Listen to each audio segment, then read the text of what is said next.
It was her communications director, Stephanie Grisham, who did give CNN a comment today about this. I'll read it in full just so we have it. Mrs. Trump hates to see children separated from their families and hopes both sides of the aisle can finally come together to achieve successful immigration reform.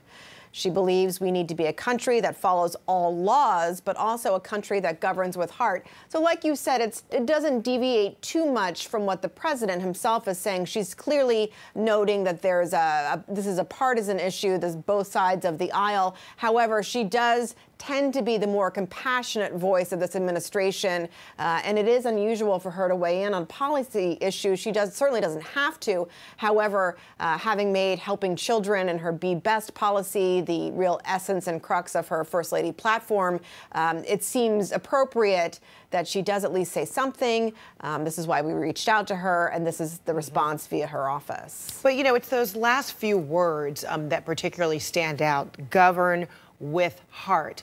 And most voices who have observed the facility, and many voices on, you know, both the Republican and Democratic side, had said separating these kids is inhumane, un-American. That is not in sync with heart. Agreed. And I will say this about the First Lady. She doesn't always sort of walk in step with her husband. She is independent. She has sort of deviated from him before in certain ways and certain actions. But can she be influential in this kind of case? You know, from what we understand, she does speak with him about certain issues, you know, behind the scenes. She is influential, certainly. However, this is clearly an issue that the president has decided is a congressional issue with Democrats. I'm not sure how much sway Mrs. Trump is going to have with her husband, or whether that's even her role to have that in terms of influence. I think really, again, she's sort of echoing what her husband is saying for the most part with this statement. It doesn't really sort of break news in a way, but she does say it, reminding people about the heart issue, which is clearly something that it sounds like she's struggling with. And I believe, again, this is her speaking out because she has chosen children. And of course, these are the headlines, these are the images we were just seeing that we're all seeing across the country. Yeah, I mean, it's a really interesting thing, because if they're,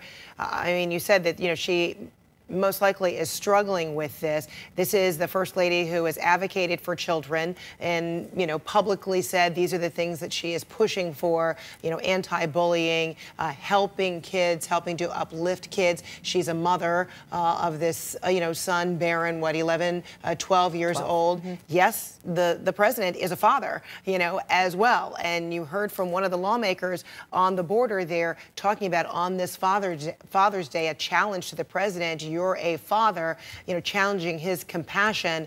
If the First Lady indeed has that compassion, one has to wonder whether, as the wife of the president, whether she would, you know, be able to garner some influence and use that. Yeah, and I believe she will. I mean, I think this is her supporting her husband, at the same time sort of speaking for those who feel exactly the same way you just said. It's a tricky line for the First Lady, right? We didn't elect her, we elected him. And speaking on policy and weighing in is a very gray area. However, I think for a First Lady that we don't hear from quite often that much, especially in terms of policy, this step forward could mean that she is hoping to influence her husband. We'll just have to see what happens with her.